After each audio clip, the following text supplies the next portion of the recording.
Order! Order! You are an incorrigible delinquent at times. Behave yourself, man!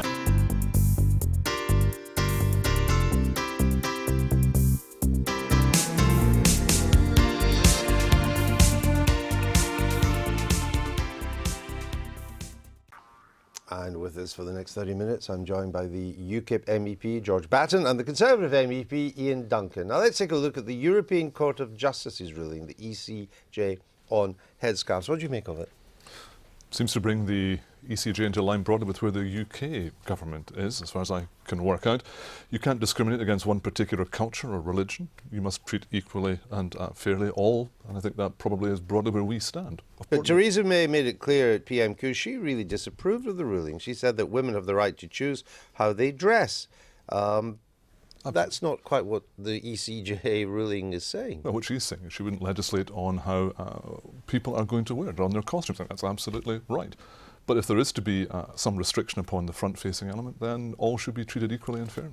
What do you make of it? Well, first of all, we shouldn't be under the jurisdiction of the ECJ. No, I got that bit from you. Right. But what do you make of the principle? Well, it's fraught with difficulties because, as they pointed out in their judgment, first of all, it's about should a company have a dress code, and that's not an unreasonable thing. But this judgment's fraught with difficulties because it would also mean that people can't wear Jewish skull caps, Sikh turbans, Christian crosses. I think what's far more pertinent is not about headscarves, but about having a policy on face coverings so that you have the same rule for everybody, whether they be in a public building or a private building. Is that, you raise an interesting point there. Is that right, you think, that Sikhs would not be able to wear turbans at work? No, that's not how the ruling sets out at all.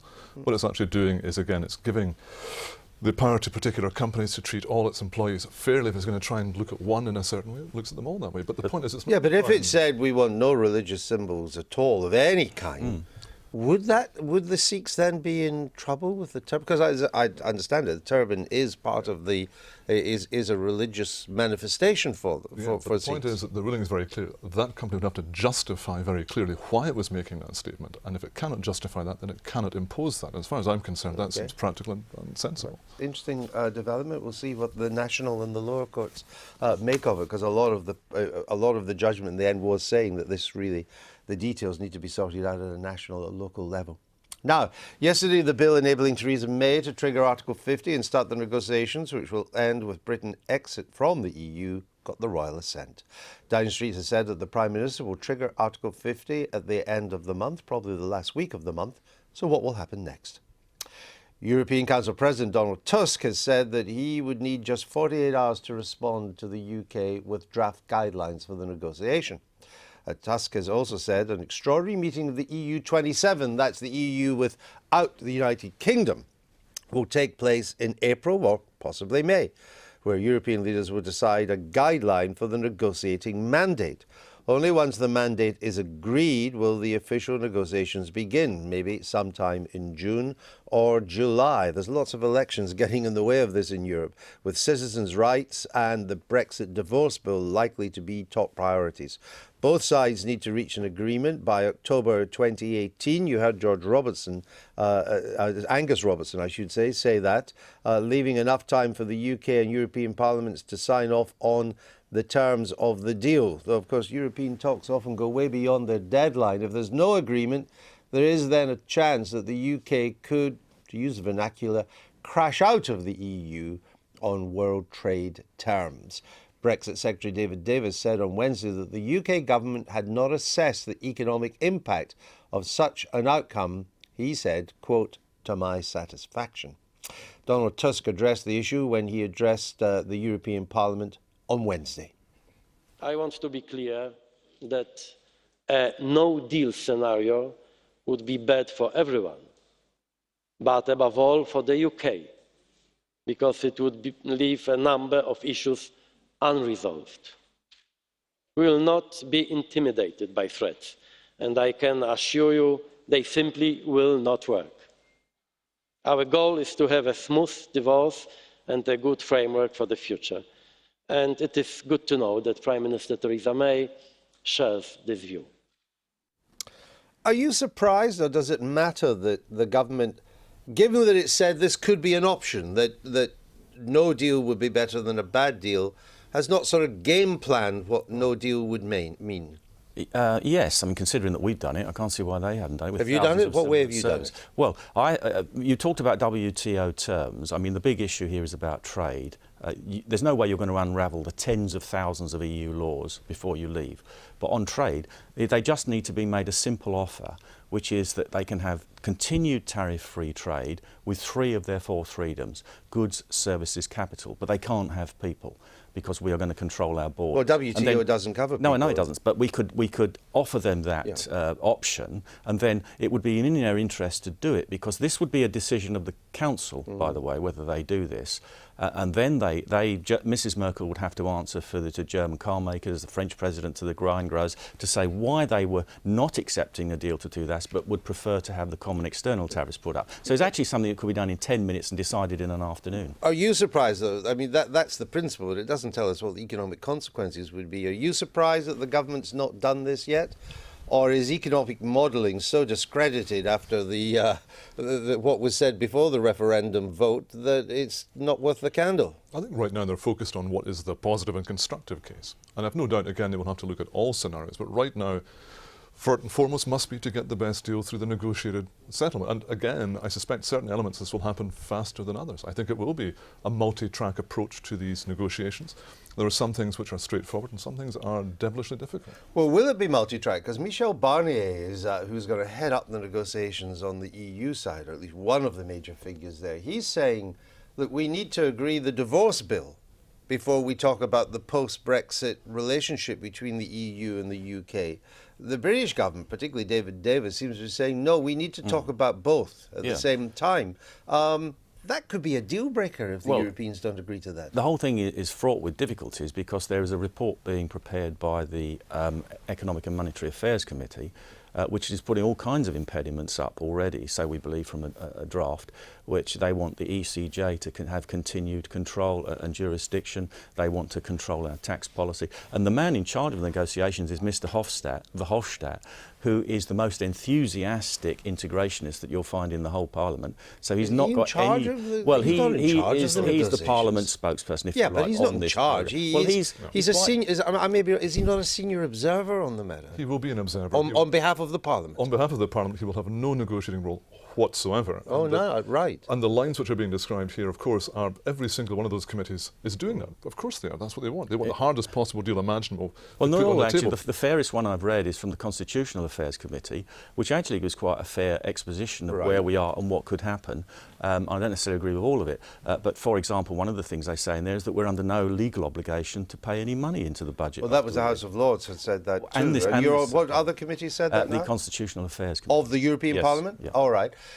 Do you think it would be a deal breaker if the Europeans stick to the current line, which is you need to agree the divorce bill before we talk about our future relationship? The British government is not going to go down that route, is it? Well, as far as I'm concerned, the first thing you say in a negotiation is the hardest possible line, and you put that on the table. Of course they're going to say that. The bottom line, if it is indeed a deal breaker, the problem is for the EU. They need the money from the UK full stop. Without it, there's a huge black hole. Money has become a bigger issue now, hasn't it? Much bigger. And the point is, the continuing programmes right now, French farmers right now won't need money. Where's it going to come from if it's not going to come from the UK during that period? The last thing they need is the UK walking away from the table, because if that happens, French farmers are going to be an awful lot. Let me ask you just very briefly. Do you buy this rather sanguine approach that we will have, in effect, the shape of the deal by the autumn of 2018? I mean, in all the summits I've covered in European negotiations, they always go down to the wire. I think we've already got it in a way, because Mrs May is not going to repeal a single EU law. She's not going to amend a single EU law before we leave. And she's then going to incorporate the entire body of EU law into British law. So what changes? So you think it can be done by the autumn? Well, I think you could end up with a deal which I wouldn't support, because we wouldn't have actually really... I'm just talking about the timetable. Do you think it can all be done? They certainly can't renegotiate every EU law by then. It's impossible. Do you think it can be done by then, to give time for the European Parliament, the Scottish Parliament, the British Parliament, everybody else to have a say? I think we'll have time. The divorce, I believe, can be done within that period. Of course, the other element is the trade deal itself. Right. That part, indeed, could take longer, and I think there's no point for anything otherwise. But the bottom line is the divorce structure, settlement, and all of these elements can be mapped out in a 2-year period. But in many ways, the trade is the easiest thing, as I've just described. Very well. We shall see. All to play for. What is the future direction of Europe, if there is a future? Following the shock of Brexit and the election of the openly hostile Donald Trump, will the EU come closer together, or is the path forward one of looser cooperation? It's a big debate in Europe at the moment. MEPs in Strasbourg have been looking at the 5 options laid out in a Commission white paper, as Dan Johnson has been finding out. Rome, 60 years ago, when Europe's future was first mapped out. Many of those original principles still guide it today, but there have been bumps in the road, and this week Europe's leaders started discussing a new direction. The idea of a multi-speed Europe will be one of the discussions ahead of the Rome anniversary. And I understand the reasons for this. Some expect systemic changes that would loosen intra-EU ties and strengthen the role of nations in relation to the community. But which way to turn? How best to get an agreement? And are they serious about change? I think certainly the Brexit decision has given a push in order to go into this direction, and finally it has also reached the Commission and some of the other political groups in this House that we do need to reconsider some of the things and some of the ways that we have done politics in the past in the European Union. So 5 options to be considered. Carrying on, essentially nothing changes. Cutting back to nothing but the single market, already effectively ruled out by the Commission. Those who want to do more would allow closer integration for some, while others moved at their own pace. They could all do less more efficiently. Or they could agree on doing much more together. The leader of Parliament's second biggest group knows what he wants. The best scenario is the 5th scenario. The possibility to go home, to go forward together for more European integration, political integration. The majority of the people understand that we need a stronger, a more united Europe. It just so happens Mr. Patella was previously a forensic pathologist, so that begged an obvious question. I don't think that Europe is a dead body. Thank you, Doctor. There does seem to be acceptance that Europe has lost its way in recent years. At least there is now a pause to reassess and look for a new way forward. But to actually get anywhere, everyone has to agree on the best route. They're hoping to do that by the end of this year, but that could be a tough ask. Jean-Claude Juncker has already discussed his plan with the German Chancellor and Spain's Prime Minister, but some Eurosceptics don't like any of the alternatives on offer. I feel like many other citizens completely betrayed. These options are just one option with different degrees. Let's exclude the first one because the first one is keep everything like it is, and in fact we are seeing that it's not working. The second one is just focus on the market, but the Commission said we do not want this option. The other 3 are just 3 different degrees of integration. But the point is integration for what and to do what. Is this the way to actually get people to love Europe again?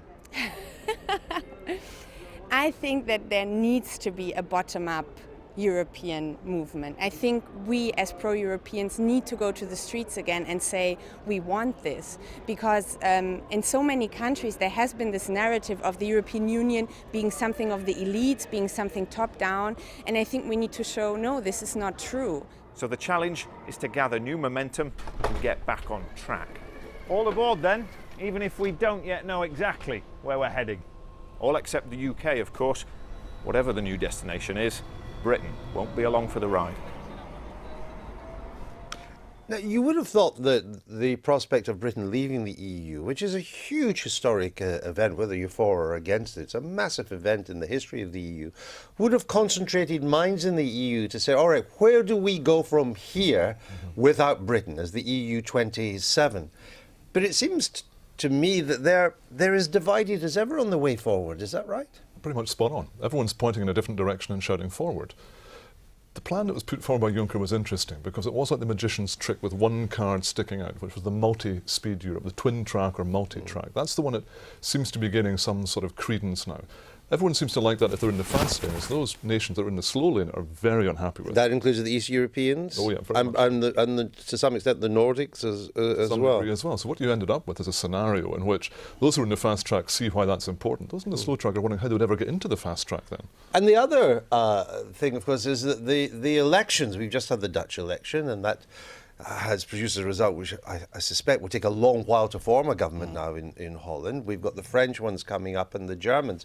I mean, a France that is run by Mr. Macron and a Germany that's run by Mr. Schulz, both of them very strong European integrationists, would have a very different direction than a France run by Madame Le Pen or continues to be run in Germany by Chancellor Merkel. Is that not right? Well, exactly. So they can't sort this out quickly.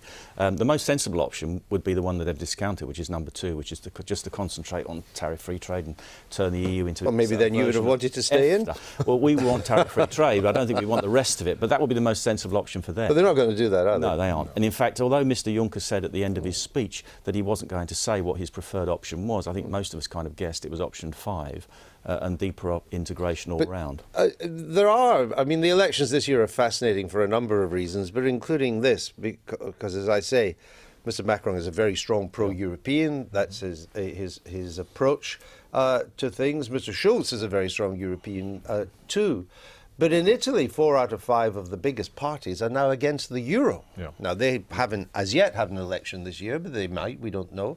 And the East Europeans are a whole different ballgame too. It's quite difficult to see the way forward with all these differences of opinion. The only thing that seems to bring Europe together right now is discussing Brexit. That's Is that right? the only thing that unites them. Curiously enough, however, a lot of these populist movements might not win elections, but they're dragging the debate onto their side of the pitch. As they did with Mr. Rutte in Holland, who had to move on an anti-immigration. And so you're going to see a lot more Eurosceptical elements being front and centre in a lot of these campaigns. So the complexion of Europe is going to change even if they don't win an majority. Is it in our whatever path they take, and it will not be our decision because apparently we're not going to be there, but whatever path Europe does take, is it in our interests that, given that it is still our biggest market by a long way, is it in our interest that it should succeed? I think it's in our interest that it doesn't go into an economic meltdown because that would be very bad for everybody. But of course there's a tremendous disaster waiting on the horizon, which is what happens to the euro. In the report that Mr. Juncker did, I was amazed when I read it. It said we have to do something about the catastrophic rates of youth unemployment. In the second paragraph it said, and we must deepen economic and monetary union. And they just don't understand that one of the biggest causes of the economic problems in Europe, not all of them, but one of the main causes is the European single currency. But he's talking about trying to make the monetary union work more sensibly with a proper banking union and with transfer payments from the richer countries to the poorer countries. They want full economic The difficulty with that, given the Dutch election, is that reforming the euro is now going to be more difficult than ever. Absolutely. And the point is there's not a common problem, so there isn't a common solution. There are lots of different problems dragging in different directions, causing a huge problem right now for Commission and all the rest. And the 2019 European elections could see a lot more parties like UKIP, when we're gone, being elected across Europe. Much more fractious. Well, you'll be leaving space for them.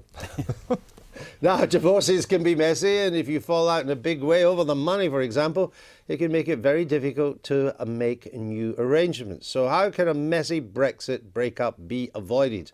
Our Adam's been to the former Czechoslovakia to look at what can be learned from what came to be called the Velvet Divorce.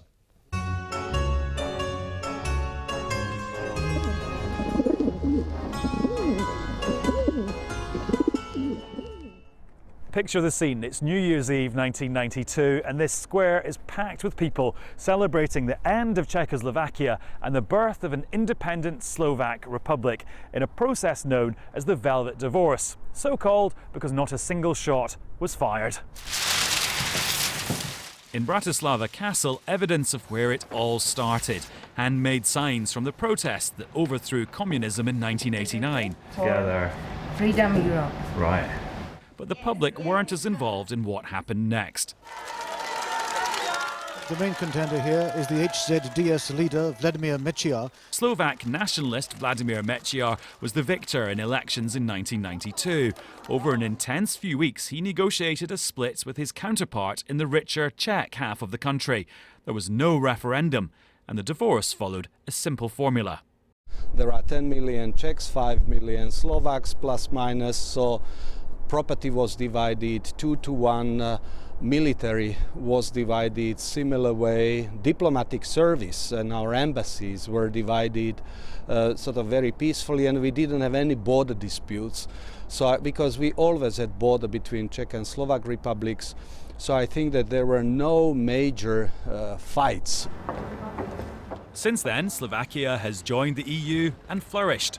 Or has it? Iveta Radičová is a member of the former Prime Minister's Club with David Cameron.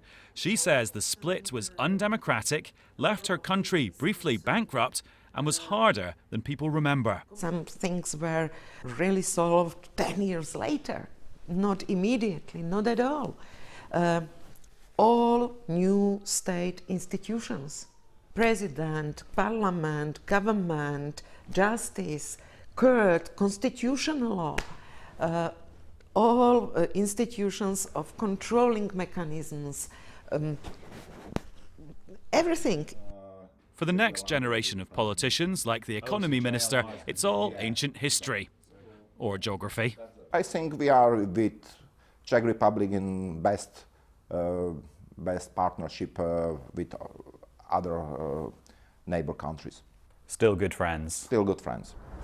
I'm not the only visitor from the UK. The Brexit Secretary David Davis was in town recently too. Could he have spied any lessons for the UK's upcoming divorce? Openly, no lessons. It will be a long process. I don't think it will be over in 1 or 2 years. Key is to maintain goodwill and maintain good relationship where you are not playing game and tricks. It's a triumph of nationalism and not much else, as the two republics go their separate ways. Watching another famous correspondent who stood on this spot, the lesson I've learnt is that separating seems massive at the time, but living apart lasts for much, much longer. I did reporting from Bratislava. During the Scottish referendum, I did a documentary about breaking up, and we looked at the Velvet Divorce. Although it involved two pretty small countries, and you think it'd be relatively easy, it turned out it was hugely. There were scores of treaties that had to be done. Breaking up is hard to do. Yes, but I think the lesson there is if you made the decision to go, and sort the details out afterwards. And if you try and sort the details out before, you won't end up going anyway. But that's not really the government's position, is it? The British government's position. I mean, and it may not be acceptable to the British people. Before we go, we want to see what it means. Well, there are certain things I believe we can untangle very quickly. Other things actually involve us building something afresh. So there were two elements to this, which is a new relationship as well as a severing of the old. I believe we can do that if we both enter the discussions in the right frame of mind, knowing that harming one side harms the other side too. Can you look to negotiations in which there's no victor and no vanquished? Can that be done?